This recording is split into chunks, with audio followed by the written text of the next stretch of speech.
Hello, everyone, and welcome. I'm Connie Douglas from Great Stamping with Connie. It's Monday night, and this is That's Fancy. I'm going to apologize right now because technology and I are having a few words. Well, we were having a few words. Now I've just sort of shut it down. So I don't have my multiple displays available tonight. I'm just winging it on Facebook, working from my phone. So hopefully it will come out okay. And it looks like perhaps there are some people joining us. I don't even have it up on a second device because I knew I was late. So I just wanted to get going and get it started. So just give me a moment and hopefully I can get this set up. I thought I had it. It was sort of up there. The screen had just gone blank. So let's see what we can get here so that I can tune into what is going on. Vera, hello Vera, and welcome. Hi Mary, so glad you ladies are here, and thank you for your patience. I know I was late getting started tonight, but anyway, we're here and we're going to do some crafting. I have a technique for you this evening. It's a relatively easy technique, but it's kind of pretty. It's something that I have done in the past, but I haven't done it for a long time, and so since I had sort of suggested last week that we would do a technique this week, it was like, oh, better find one. So I have come up with the Black Magic technique, and it is, hello Donna, welcome. It's one that I think there may be a couple of variations on what the Black Magic means, but this is the way I had originally learned it. And so this is the way I'm going to show you tonight. A couple people that I was chatting with, they said, oh, you mean the one with lots of colors and then you put black over it and then you do it like a resistance stuff. That one we call Joseph's Coat, or I do anyway, and that's how I learned that one. But anyway, tonight I have for you something that is called Black Magic. So because I am just on my phone, live right through to Facebook tonight, I'm going to flip this around and we will get to some crafting. Okay, get ready. Don't want to make anybody seasick here. There we go. Get this up in here. And of course, because I had it all set up before for everything else that I was doing, I'm not sure what I have this time or for now. But anyway, I think we're kind of sort of close. Where do we need to go? Maybe this way a little bit. Okay, I think that will do. I'm getting a bit of a funny image on my other device here, but I think I'm okay. So, here is a card that I made, and this is the Black Magic technique as I know it. So it starts with black cardstock, and then white embossing powder. So if you have done heat embossing before, that's what we are going to be doing tonight. If you haven't done heat embossing before, I will show you how to do it.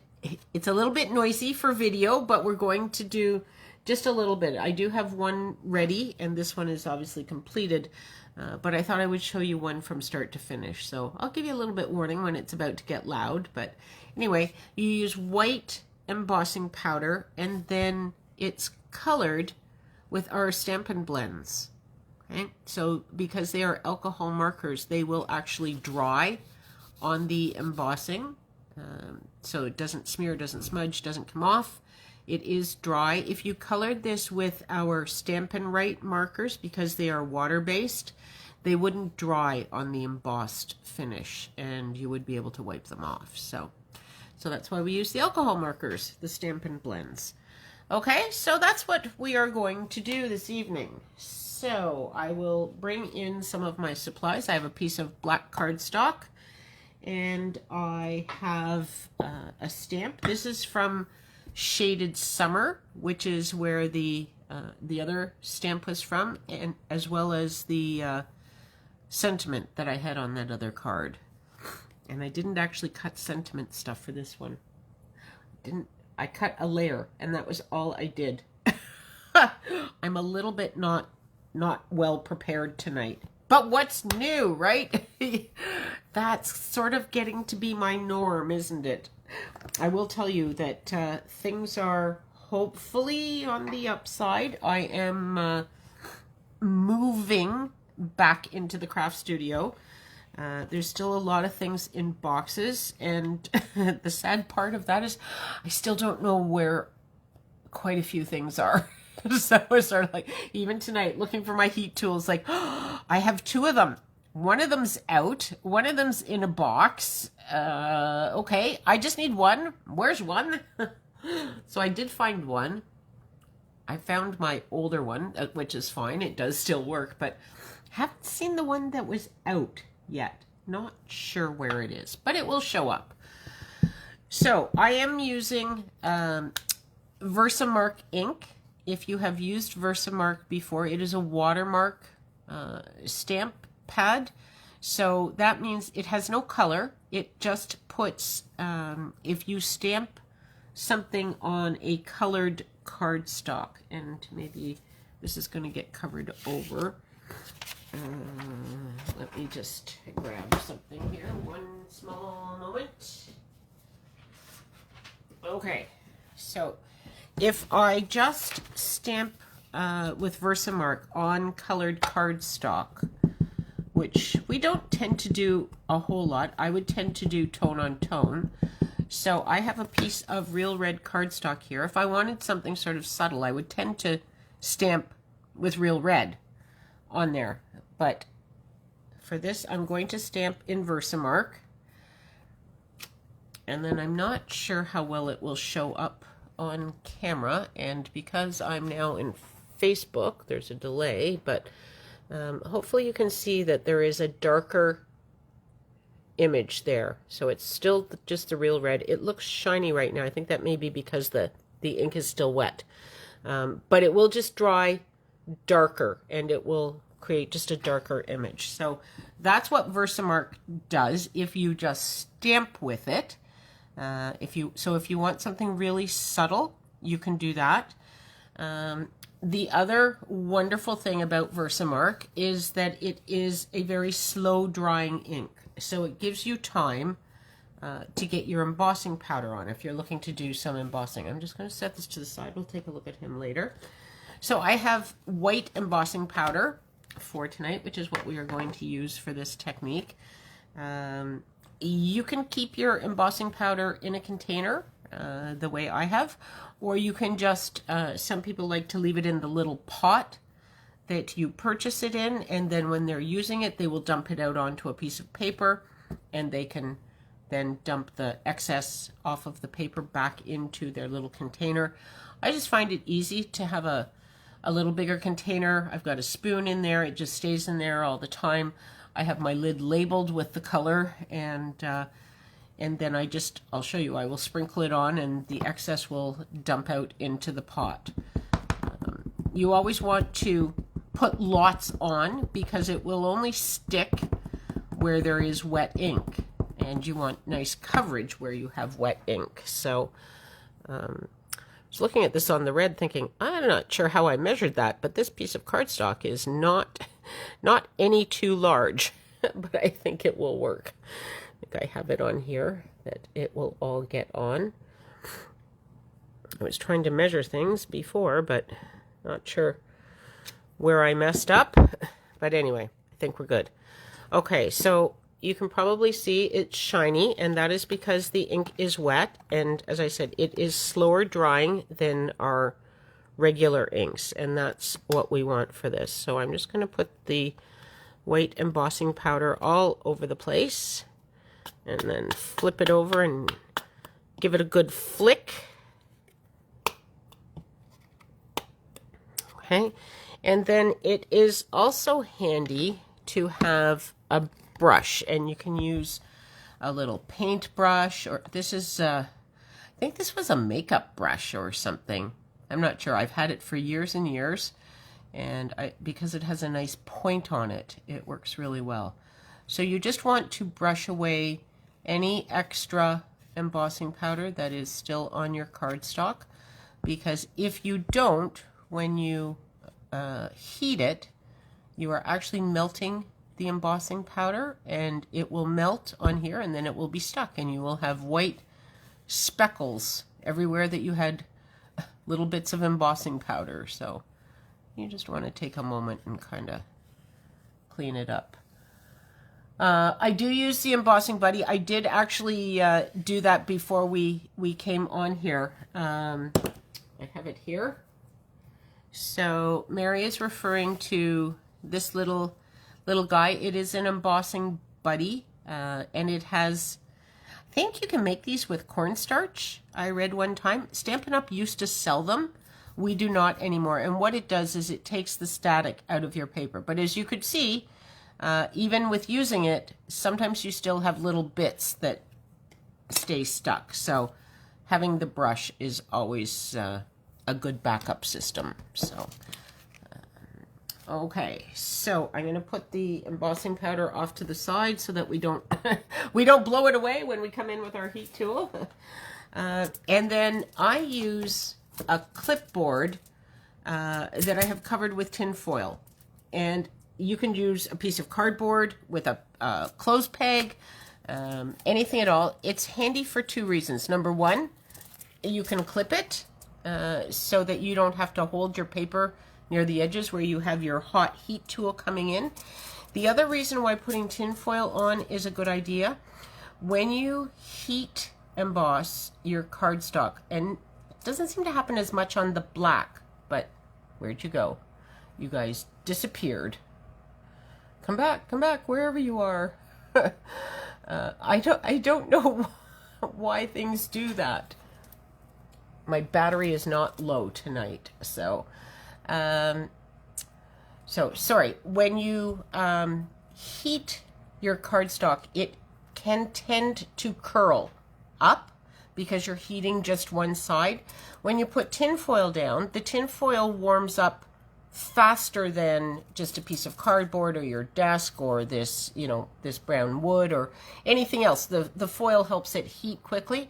So you sort of have heat on the top and the bottom, and it tends to keep it a little bit flatter, the cardstock. Okay, so if you have not done heat embossing before, you do need a heat tool, which looks like this. For those of you that were at the online retreat, Sarah, the demonstrator from Australia, said that when she first did heat embossing, they used to do it in a toaster, not on the recommended list. I have heard of people doing it over a stove burner as well. Also not really on the recommended list. You probably just want to invest in a heat tool. It's a one-time purchase, and it works a lot better, and it's probably a lot less of a fire hazard than some of the alternatives. So anyway, I'm going to turn it on and let it warm up for a minute, but I will warn you now, it's going to be a little bit noisy. So if you have your volume on high on your device, whatever you're using, you may want to turn it down. There's your warning. Yes, Terry, you're late, and you're just in time for the big noise. I'm gonna turn on my heat tool here. So here we go.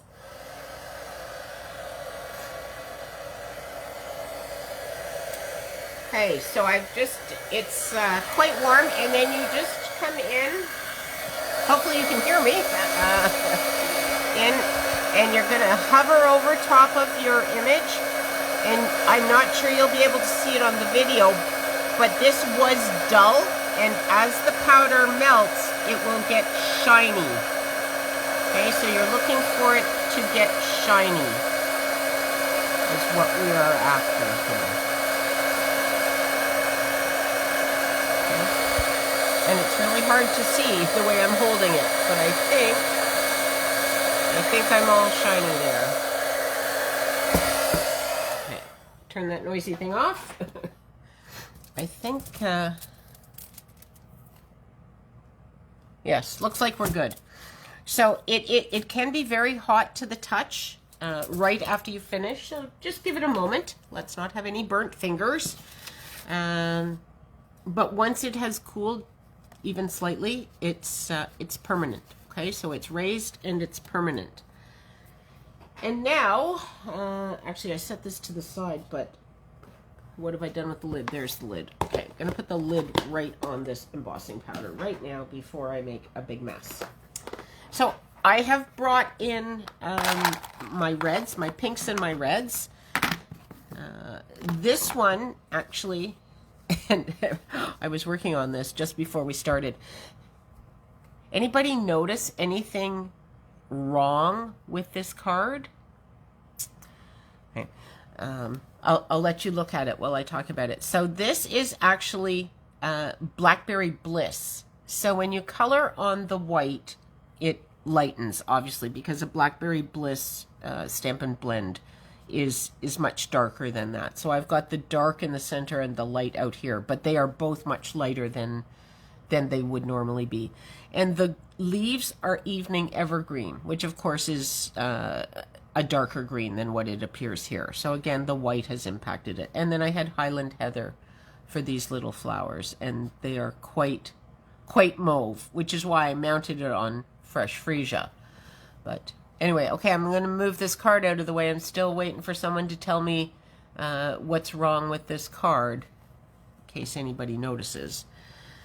So maybe we will come in with some Cherry Cobbler on this one. If I can find my other Cherry Cobbler. It's going to be one of these, real red. Cherry Cobbler. Okay, so I've got dark and light Cherry Cobbler here. And if you color over your images a couple of times, they absolutely do get darker. So it just depends how dark you want it. But you just color on your white embossing for this. Okay. But I may go back over with the dark Cherry Cobbler, but we'll start with the light and work our way from there. When you're doing this, because you are on black cardstock, it's also rather forgiving if you color outside the edges. You don't tend to see that you have colored outside the edges.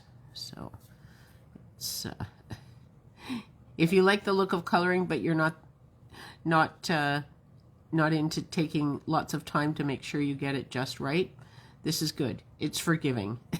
Okay, I need to do something with those guys too, but I don't know whether I want them red. Oh, you've never colored on embossing. Oh, it's all good fun. Yes, so we're just going to come in with the dark one here and add some little bit of darker accent sort of bits. And when this dries, you missed the beginning, Terry, but when it dries, it doesn't smudge or come off or anything. It's kind of neat how it just all stays, as opposed to our Stampin' Right markers, which would obviously just rub right off. So, okay. What it doesn't do really is blend a whole lot. So as you color over things, it tends to just add more color. It doesn't really blend the way it does when you're coloring on paper, on cardstock. So it does sort of, going back over is making this a little bit darker, which creates a bit of a blend, just to smear my lines a little bit. But it's not blending the way it does when you're coloring on cardstock. But that's okay. Still adding color. So there we go. What should I do for those other little guys? They need something. What goes with Cherry Cobbler that's kind of intense? Maybe I should go with something in a whole different color family, eh? How about yellow? Maybe a bright yellow might look kind of nice. So this is Dark Daffodil Delight. So we will add that to these. It's again, because it's on white, it's not as intense as Daffodil can be, but I think it's showing up okay for me. Not sure how well you can see it. I will hold it up in a moment though. I'm not even sure these are really flowers.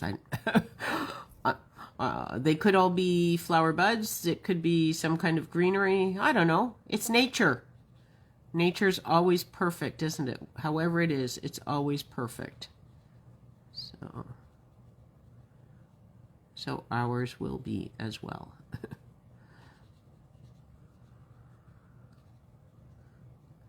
So these could definitely benefit from a second coat, I'll say, just to make the yellow a little bit brighter, make it pop a little bit more.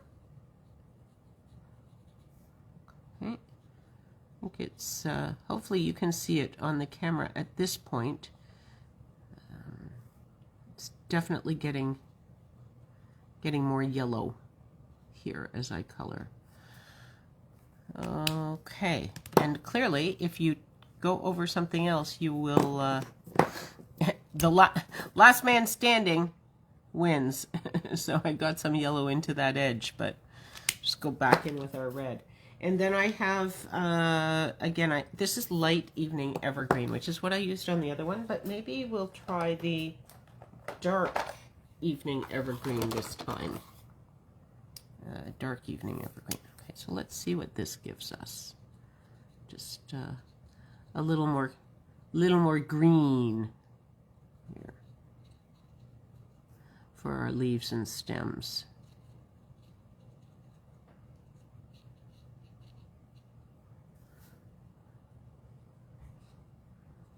There we go.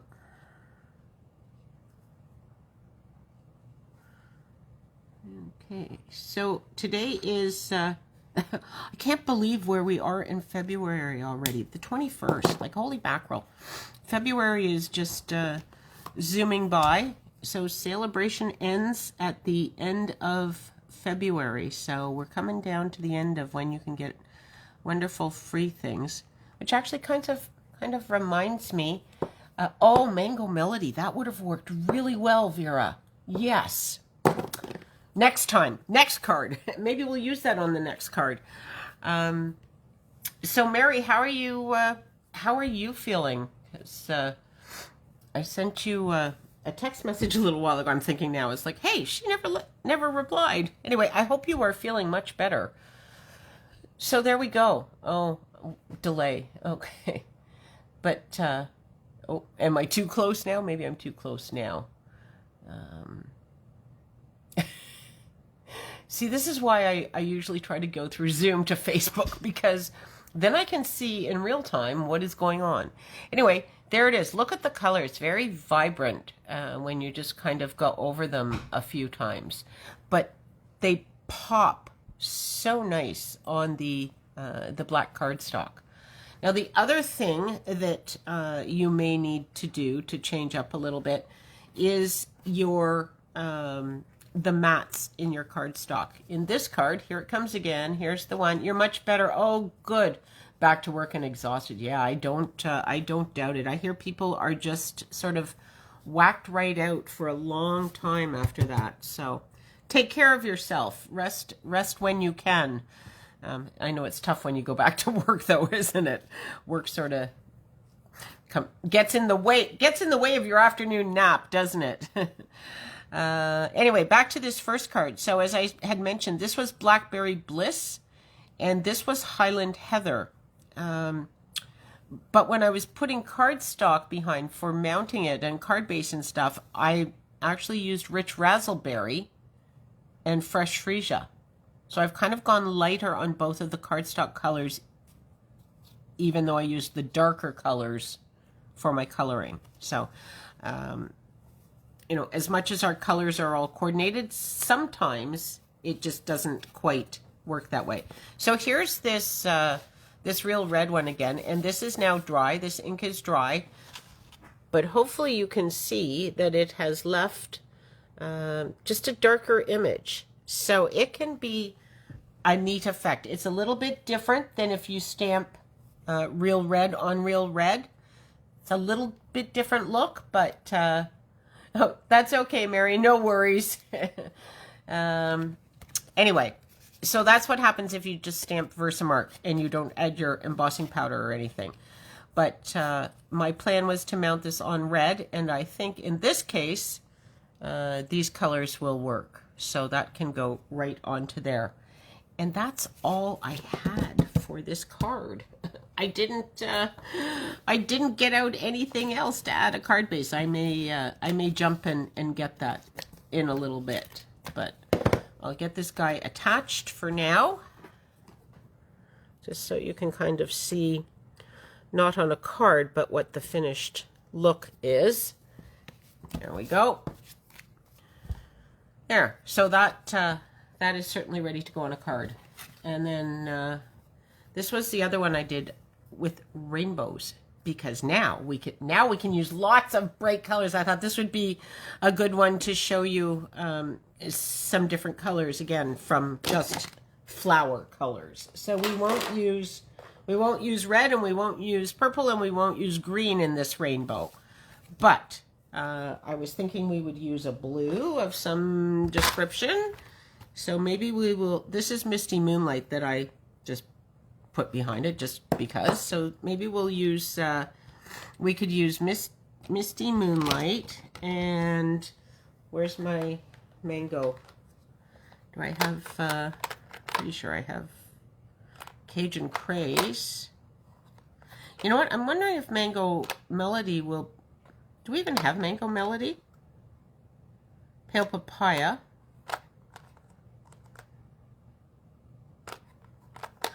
Okay. All right, all you smart people. Is there even a Mango Melody Stampin' Blend? Because if there is, I do not have it. But they don't come in every single color. And I'm wondering if that's one that we don't have. But how about Calypso Coral? Will that do? I hope that's an okay substitute, Vera. Because if we have Mango Melody, I don't have it.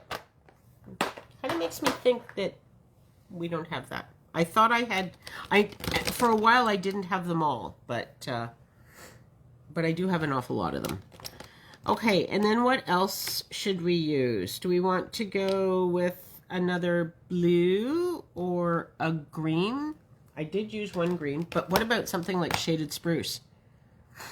I'll just go all out. What do you think? Might be a little wild. We used to have it, did we? Okay, so maybe I just don't have it. Or maybe I've misfiled it. Maybe it's, no, it wouldn't be in my neutrals. Now you got me thinking. Now I'm all messed up. No, we don't. We don't. Look, Mango Melody. No Stampin' Blends. Whoops, is that in the picture? Don't know whether that's in the picture. There's the picture. Look, little dash. We don't have it. Yeah, because they don't have all of the colors. They don't have Garden Green, and I always thought they should have Garden Green, but they don't. But they do have Shaded Spruce, though. Or just Jade. Maybe just Jade. Maybe, which might not be quite as wild as Shaded Spruce. I don't know. We're just going to take a chance. And I think I'm going to leave, with all these wild colors, I think I'm going to leave the Sending You a Rainbow of Happiness. I'm going to leave it just in the white. We may need that to kind of balance. Oh, okay. Yeah, so maybe we did, because we used to have Rich Razzleberry as well. And they retired it. And I don't know why, because Rich Razzleberry is still a current color. But I think sometimes they run out of SKU numbers, so then they have to make some choices. And they just look at what's selling. Now this is interesting, okay? You ladies are experiencing this with me, because this is the first time I think I've colored on something so wide, and I don't know whether it's my Stampin' Blend or whether it's because of the width, but this is actually a little bit streaky, which is sort of odd. I've never seen it do that before. But I think once we get a couple of layers of color on here, it may, it'll all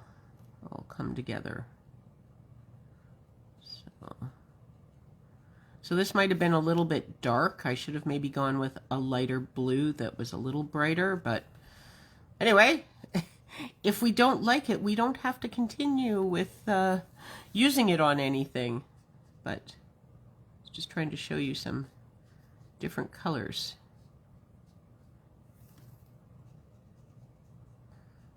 And this is the dark. I guess I could have used the light as well, but like the rubbing alcohol technique, often the dark colors are better. Should we go? We'll go bright with Cajun Craze. You have it. Oh, okay. Well, lucky you, Vera. You can do Mango Melody for your rainbow. I'll do no, not Cajun Craze. Calypso Coral I'm using, aren't I? Gosh, know your colors, eh? I wonder if I have Mango Melody in my retired box. I might. Don't remember whether I had it or not.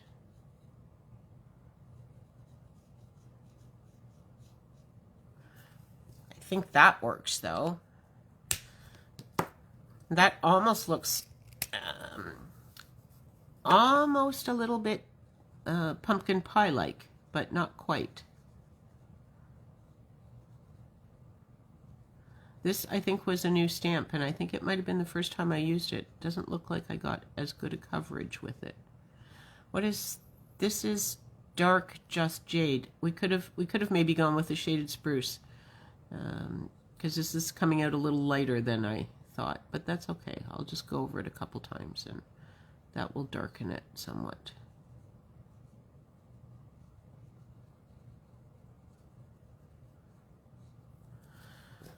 There we go. So I think that blue was maybe a little darker than I would have liked, but you never know till you try, right? Might work. It's dark. It might have been better if I'd done the orange on the outside and then the blue and in between the green and the orange. But anyway, that's what it is. And now it will go on, mount onto the Misty Moonlight. It almost looks Night of Navy now. So usually they're lighter. This one looks almost like it's darker, but anyway, I might need to mount this onto a different color of cardstock. Have to decide. But let's go back to the this guy. Shall we finish him off? I'm thinking perhaps a Daffodil Delight card base. My card bases are way down at the other end of the room, but I'll go get one, and I'm going to put this back in here because so far nobody has told me what is wrong with my card yet. I'll be right back.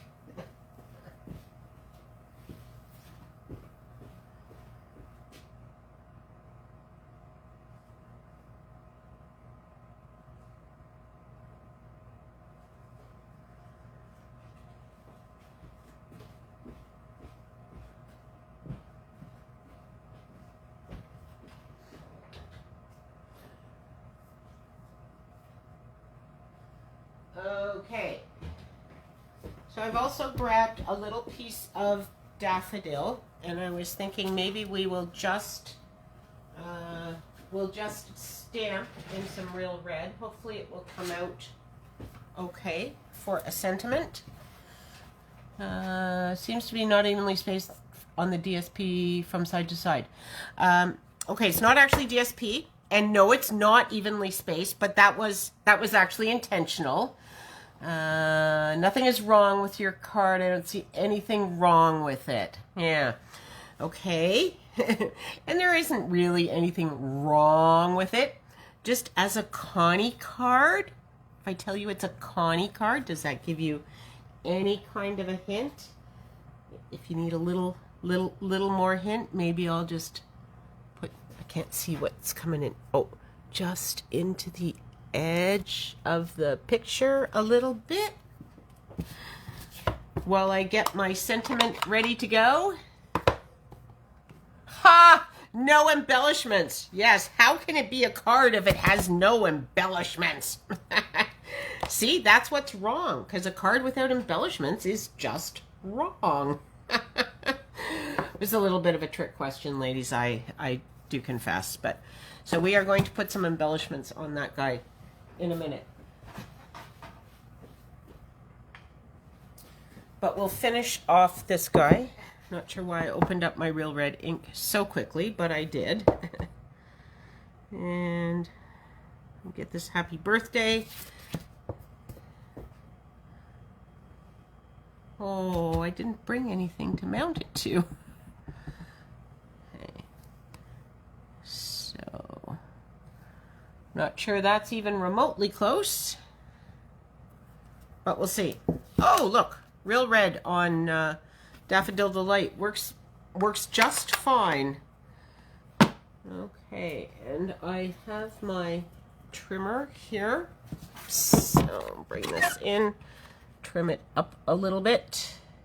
Trim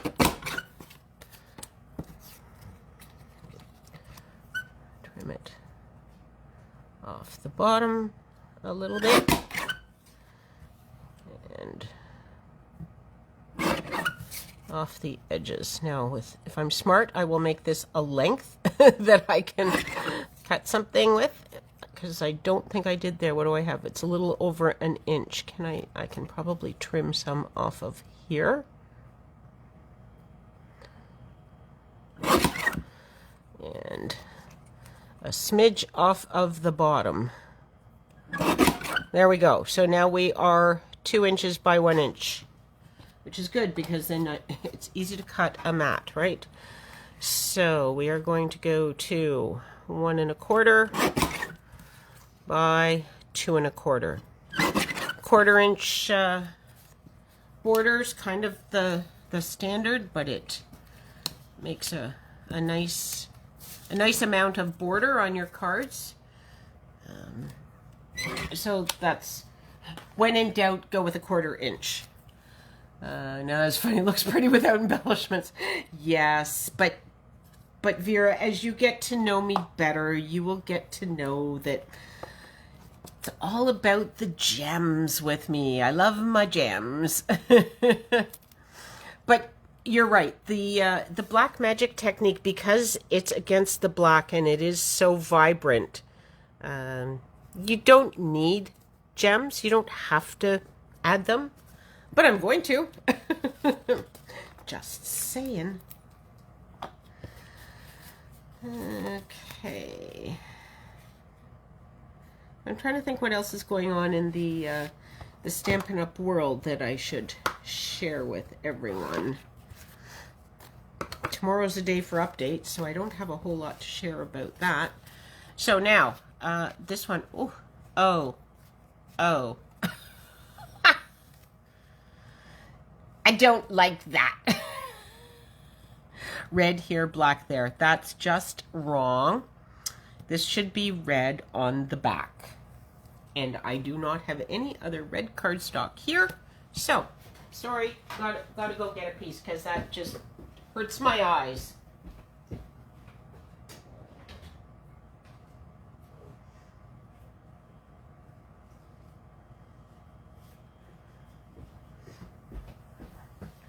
Is this? Yes, that will be long enough. Okay.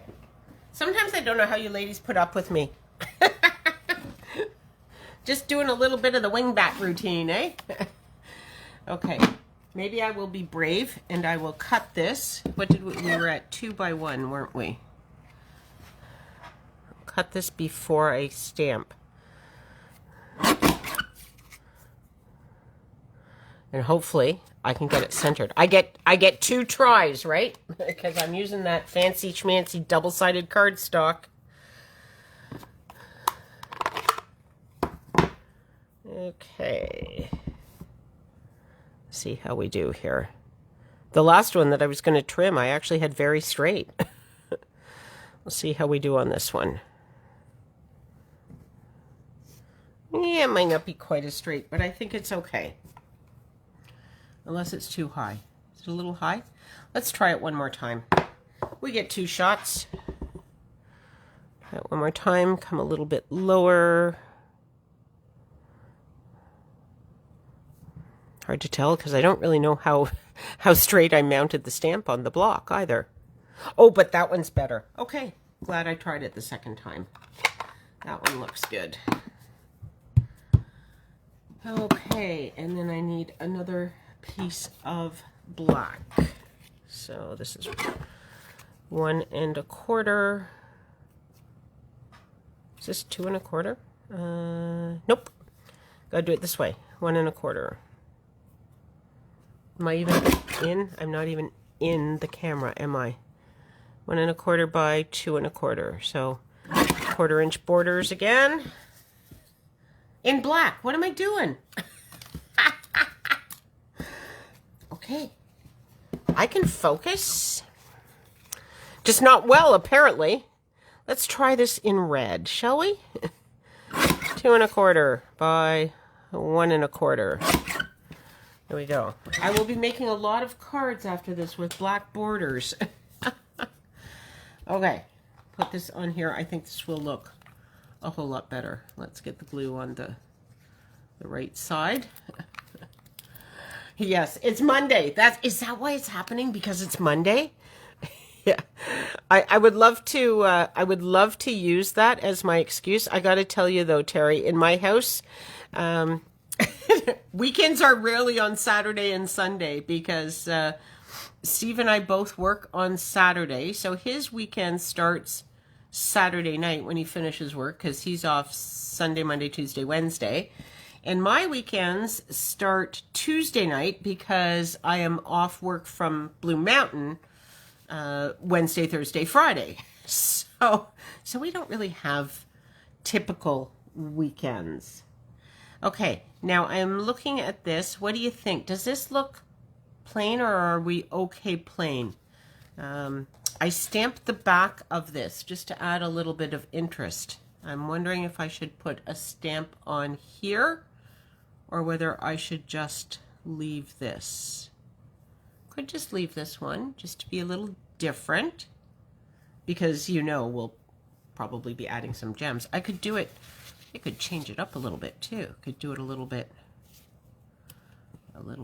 sideways. No, don't like that as well. Could do this in the middle, off to an edge, maybe this way. Oh, we could do it the other way around, just to be different. Okay, maybe I'll do it that way because they don't, the pieces are not really big enough to be putting some in the center. So I almost hate to cover up this Versamark on my red cardstock. I really kind of like the way that looks, but I will. I'm just going to put him right in the middle. That'll be good enough. Add some to this guy. And this guy will also get some gems, so that will fill in some of the cardstock space. And sometimes, you know what, I struggle with white space, and every now and again I try to force myself to leave more white space because it often looks very elegant. And if I manage to do it, sometimes it hurts at the time, but then when I go back and look at it the next day, it's like, no, you know what? I really like that. I like that. I should just leave it blank. Let it be. It's happy. It's fine. Walk away. But I struggle with it.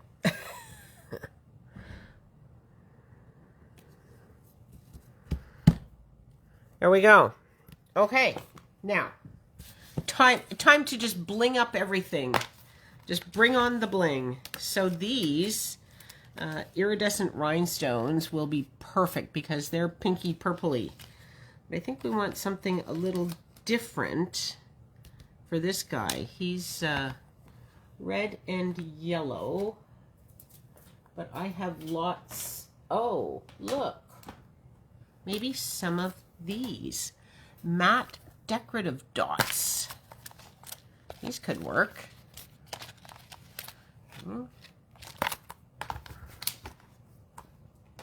See what we have here. I think that's supposed to be cherry cobbler because that's not the same red. But the yellow, oh, but then I'm yellow on yellow, aren't I? Okay, maybe not. How about, let's see, what else do we have? We have some of the gold pearls. Not sure about that. We have the silver. Oh, maybe black. Hmm? Those are the matte black dots. Or we could go into the brushed metallics. No, orange and... no, I think maybe the matte black dots to bring out the black magic of everything. That could work. Okay, so let's do this guy first. And I think I'm going to put these onto the black. I think that's where they will work the best. So let's just plunk some down here and see how it goes. I could see it would go better, wouldn't it? There we go. Just a little sparkle, a little glimmer. And then on this one, maybe down the bottom, eh? Oops, what have I got in there? Oh, nothing. Just some junk. Okay, so maybe down here, I'll come in with something of this description. I have too much putty out on this thing, and I should just take it off and start fresh because it messes me up every time. I'm just going to peel that off and start over. Okay. Problem is I squeeze it too much and then it just keeps oozing out. And, okay, let's, do we want to go in a line? Maybe a diagonal line. Look at that. There we go. There. Okay. I think that's working.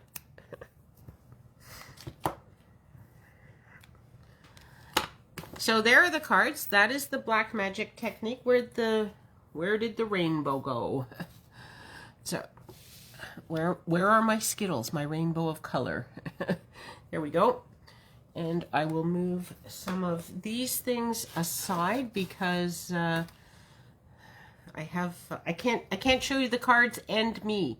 So oh, thanks, Mary. I'm glad you like them. I'm going to bring this back, so be careful. Don't want to make anyone seasick again.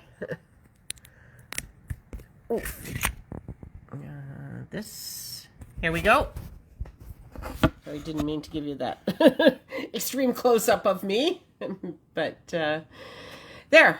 Okay, so yeah, it's a little bit of a different technique, isn't it? If you haven't done it, or you haven't done it for a while, pull out some embossing powder. Heat embossing is something that we tend to do at Christmas, and then we sort of put it away and almost don't think about it for the rest of the year. But there's lots of wonderful things you can do with heat embossing other than just fancy Christmas cards. So pull it out, give it a go. It's coloring, so it's always kind of fun. It's good for any time of the year. But anyway, hope you enjoyed that, and you haven't done it, Donna. Okay, well, here's an opportunity for you to go give it a try, and let us know what you think. So thank you all for joining me, and I will see you next Monday for That's Fancy. Good night, everyone.